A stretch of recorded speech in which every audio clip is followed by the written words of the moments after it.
Hello friends, हम कर रहे थे जुडिक्शन ऑफ सुप्रीम कोर्ट।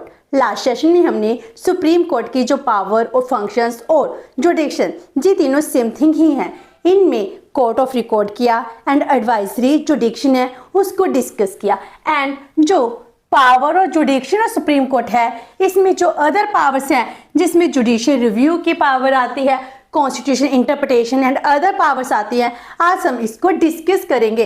तो पहले 5 पावर्स हैं वो हम कर चुके हैं, जैसे ओरिजिन जुडिक्शन था, उसके बाद रिट आता है, अपीलेट आता है, एडवाइजरी जुडिक्शन आता है, देन कोर्ट ऑफ रिकॉर्ड आता है एंड 6th नंबर पर आता है power of judicial review. Meaning judiciary अपना रिव्यू देती है तो उसको कहते हैं जुडिशियल रिव्यू की पावर। तो मीनिंग जब लेजिस्लेचर है, एग्जीक्यूटिव है, कोई भी बिल पास करती है तो बिल पास होने के बाद जब वो एक्ट बन जाता है तो सुप्रीम कोर्ट के पास ये पावर है कि वो इस एक्ट को नल एंड वॉइड डिक्लेयर कर सकती है। वो उस एक्ट की जो भी प्रोविजंस हैं इनको देखती है, फिर देखती है जिस सब कुछ कॉन्स्टिट्यूशन के अकॉर्डिंग है या नहीं है। अगर जे कॉन्स्टिट्यूशन को वायलेट करते हैं तो उसको नल एंड वॉइड डिक्लेयर कर देती है। जब हम कहते हैं हमारी पार्लियामेंट सुप्रीम है, लेजिस्लेचर के पास बहुत सी पावर है, वो कोई भी एक्ट बिल पास कर सकती है। अगर एक्ट बना सकती है उस एक्ट को वो नल उसको पूरी तरह से खत्म भी कर सकती है। वो सुप्रीम कोर्ट है, वो सिटीजन को प्रोटेक्ट करने के लिए कोई भी पावर यूज कर सकती है। तो जुडिशियल रिव्यू की पावर बहुत ही इंपॉर्टेंट पावर है। तो हमने भी अपने कॉन्स्टिट्यूशन में जुडिशियल रिव्यू की पावर को डिराइव किया है। तो supreme court examine the constitutionality of legislative laws and executive orders of both central and the state government. ना ही सेंटर की गवर्नमेंट ना ही स्टेट की गवर्नमेंट जो भी लॉ बनाती है, जो भी इसकी पार्लियामेंट लेजिस्लेचर है लॉ बनाएगी या फिर एग्जीक्यूटिव जो भी ऑर्डर देती हैं, इनकी कॉन्स्टिट्यूशनैलिटी मीनिंग जो कॉन्स्टिट्यूशन के अकॉर्डिंग है जो नहीं है, इनको एग्जामिन करने का काम करती है। अगर इसको लगता है जो भी जो लॉ पास किए गए हैं तो जे क्या है, जो कॉन्स्टिट्यूशन को वायलेट करते हैं, तो इस केस में सुप्रीम कोर्ट के पावर है कि वो इन लॉज को illegal null and void declare कर सकती है। तो जो भी जो डिक्री थी, जो ऑर्डर थे, जो लॉ थे, इसको इम्प्लीमेंट नहीं किया जा सकता है। तो इस तरह सिटीजन को प्रोटेक्ट करने के लिए जुडिशरी के पास जो जुडिशियल रिव्यू की पावर है जो सबसे इंपॉर्टेंट पावर है। जुडिशियल रिव्यू की पावर के ऊपर शॉर्ट क्वेश्चन भी बहुत ज्यादा इंपॉर्टेंट है क्योंकि ये पावर है हमने ब्रिटिश से डिराइव की है। तो जो बहुत ही इंपॉर्टेंट पावर है जो क्या करता है जुडिशरी को इंडिपेंडेंट बनाने में बहुत ही इंपॉर्टेंट रोल प्ले करता है। एंड इसके बाद नेक्स्ट आती है पावर ऑफ कॉन्स्टिट्यूशनल इंटरप्रिटेशन। अब कॉन्स्टिट्यूशन है, कॉन्स्टिट्यूशन की वर्डिंग बहुत ही डिफिकल्ट है।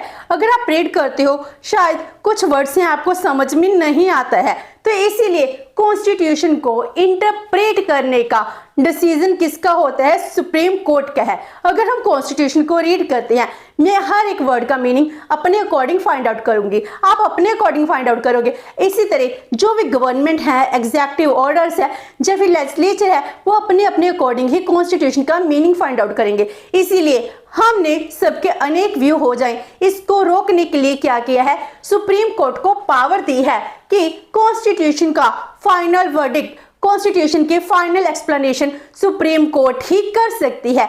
इसके बिसाइड किसी के पास पावर नहीं है कि वो कॉन्स्टिट्यूशन को इंटरप्रेट कर सके। तो supreme court is the ultimate interpreter of the constitution. तो इसका एक्सक्लूसिव ओरिजिनल जुडिक्शन के अंडर आता है कि कॉन्स्टिट्यूशन को interpret only and only supreme court ही कर सकती है। It can give final version to the spirit and content of the provisions of the constitution। Constitution की कोई भी प्रोविजन है उस प्रोविजन का मीनिंग क्या है, इसका डिसीजन, इसका फाइनल वर्डिक्ट किसके पास है, सुप्रीम कोर्ट के पास है। तो जो फाइनल वर्जन मींस जो भी हम एक्सप्लेन करते हैं इसका फाइनल एक्सप्लेनेशन किसकी मानी जा रही है, सुप्रीम कोर्ट की ही मानी जाती है। एंड सुप्रीम कोर्ट को जब जे कॉन्स्टिट्यूशन को इंटरप्रेट करती है, बहुत से डॉक्ट्राइन है, प्रिंसिपल्स हैं, इसको देखती है, उसके बाद इंटरप्रेट करती है। तो supreme court applies various doctrines in the interpreting of the constitution. तो ऐसा नहीं है सुप्रीम कोर्ट का जो मन करेगा वो ही इंटरप्रेट कर देती है, तो इसके लिए कॉन्स्टिट्यूशन के अकॉर्डिंग ही कॉन्स्टिट्यूशनल इंटरप्रिटेशन की जाती है। तो इसके पास बहुत सी डॉक्ट्राइन है, तो 14-15 वो डॉक्ट्राइन है, इसको देखेगी, उसके बाद ही इंटरप्रेट करती है। सुप्रीम कोर्ट कभी भी कॉन्स्टिट्यूशन का बेसिक स्ट्रक्चर है इसको चेंज करने की कोशिश नहीं करती है, जैसे doctrine of waiver, doctrine of precedent, doctrine of liberal interpretation and so on. बहुत से डॉक्ट्राइन है जिसको देखा जाता है, उसके बाद ही जो हमारी सुप्रीम कोर्ट है कॉन्स्टिट्यूशन को इंटरप्रेट करती है। एंड लास्ट में आता है अदर पावर्स और miscellaneous power of the supreme court. Supreme court के पास इसके अलावा भी बहुत सी पावर है, जो पावर सिर्फ सुप्रीम कोर्ट के पास है, किसी और ऑर्गन के पास नहीं है। उनमें से क्या है, जैसे प्रेसिडेंट एंड वाइस प्रेसिडेंट की इलेक्शन होती है, इनकी इलेक्शन कैसे होती है, इनडायरेक्ट प्रोसेस होता है। मान लो इक्वल वोट्स मिले हैं, इस केस में कोई डिस्प्यूट अराइज हो गया प्रेसिडेंट की इलेक्शन में या फिर वाइस प्रेसिडेंट की इलेक्शन में, तो इस डिस्प्यूट के रिगार्डिंग जो भी डिसीजन लेना है वो डिसीजन कौन लेती है, सुप्रीम कोर्ट लेती है। It decides the disputes regarding the election of president and vice president. अगर आप देखना चाहते हो प्रेसिडेंट की इलेक्शन इंडिया में कैसी होती है, इसका लिंक डिस्क्रिप्शन बॉक्स में है, आप उसे प्रेसिडेंट की इलेक्शन है उसकी स्टडी कर सकते हो, जो बहुत ही इंटरेस्टिंग टॉपिक है। तो जो डिस्प्यूट सॉल्व करती है एंड जो वे जे एडवाइस देती है, कुछ टाइप की एडवाइस प्रेसिडेंट के लिए बाइंडिंग होती है। वैसे तो एडवाइजरी जुडिक्शन आता है जिसमें सिर्फ एडवाइस देती है, वो बाइंडिंग नहीं होती है। तो give binding advice to the president किसके regarding, can inquires the conduct and behaviour of chairman and members of the UPSC, SPSC, JSPSC. तो जो भी UPSC union public service commission, state public service commission, joint state public service commission, इनके members हैं, जो chairman's हैं, इनका behaviour conduct है, इनकी इंक्वायरी करनी है, वो कौन कर सकता है, सुप्रीम कोर्ट कर सकती है। क्योंकि जो भी हमारी हाईएस्ट पोस्ट होती है, जितने भी हमारे सिविल सर्वेंट्स होते हैं, इनको रिक्रूट करने की रिक्रूटमेंट एजेंसी ही मानी जाती हैं। अगर मान लो जो अपना अच्छे से कंडक्ट है, अपना रोल प्ले नहीं कर पा रही हैं, जो करप्शन इंक्रीज कर रही हैं, तो इसके रिगार्डिंग इंक्वायरी की जाती है, तो वो इंक्वायरी सुप्रीम कोर्ट करती है। एंड अगर इसको लगता है कि जो मेंबर्स हैं एक्चुअल में इनका फॉल्ट है, तो इस केस में it can recommend for their removal to the president. और अगर इन्होंने रिमूवल की रिकमेंडेशन दे दी तो प्रेसिडेंट को इन मेंबर्स को रिमूव करना ही पड़ेगा। तो ये होगी binding advice to the president. After that power to review his own judgment, जो इसने अपनी जजमेंट दी थी इसको दोबारा से रिव्यू कर सकती हैं। पहले मैंने एक ऐसे केस को डिसाइड किया था, अब टाइम चेंज हो गया, कुछ सालों बाद वही केस आता है, तो इस डिसीजन को दोबारा से रिव्यू किया जा सकता है।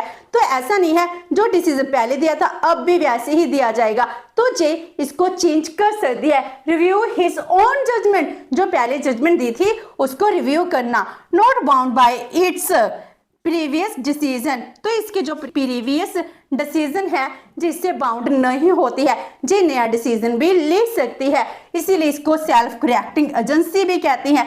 जो कम्युनिटी हमारे देश के लोगों के वेलफेयर के लिए कोई भी डिसीजन ले सकती है। And next is authority to transfer और withdraw the cases pending before the high courts. मान लो हाई कोर्ट्स के पास बहुत से केसेस हैं, तो उनको जे सॉल्व नहीं करी है, तो सुप्रीम कोर्ट ऑर्डर दे सकती है, हाई कोर्ट से वो केस किसी और कोर्ट में ट्रांसफर भी कर सकती है, एंड हाई कोर्ट से वो केस है खुद ले सकती है और उसको डिस्पोज कर सकती है। तो विड्रॉ भी कर सकती है, ट्रांसफर भी कर सकती है, ये पावर भी सुप्रीम कोर्ट के पास है। Its law is binding on all courts of India. जी हमारे इंडिया में जितने भी कोर्ट्स हैं, ट्रिब्यूनल्स हैं, इन पर जो सुप्रीम कोर्ट के लॉ हैं वो बाइंडिंग होंगे। सुप्रीम कोर्ट ने जो कुछ भी कहा सभी कोर्ट को वो ही मानना पड़ेगा। And last one is power to judicial superintendence and control over all courts and tribunals. India में जितने भी कोर्ट ट्रिब्यूनल्स हैं उनको वॉच कौन करती है, उनकी सुपरविजन करने का काम सुप्रीम कोर्ट का ही है। इस तरह हमारी कंट्री में इंटीग्रेटेड सिंगल जुडिशियल सिस्टम बन जाता है, जिसमें हाईएस्ट कोर्ट कौन मानी जाती है? सुप्रीम कोर्ट मानी जाती है। तो हमारे कॉन्स्टिट्यूशन ने सुप्रीम कोर्ट को बहुत सी पावर्स दी हैं, तो इन पावर्स को वो यूज करती है, जिससे हमारे देश में लोगों का वेलफेयर हो सके, हमको अच्छे से जस्टिस मिल सके। तो जुडिशरी को इंडिपेंडेंट बनाने की बहुत सी कोशिश की जा रही है। तो जुडिशरी को इंडिपेंडेंस कैसे बनाया जा सकता है, इसके लिए कॉन्स्टिट्यूशन में क्या क्या प्रोविजन है, वो हम अपने नेक्स्ट सेशन में करेंगे। होप सो कि आपको ये सेशन अच्छा लगा होगा। अगर आपकी कोई क्वेरी है तो post it comment box, and video अच्छी लगी तो please like and share with your friends. Thank you so much and have a nice day.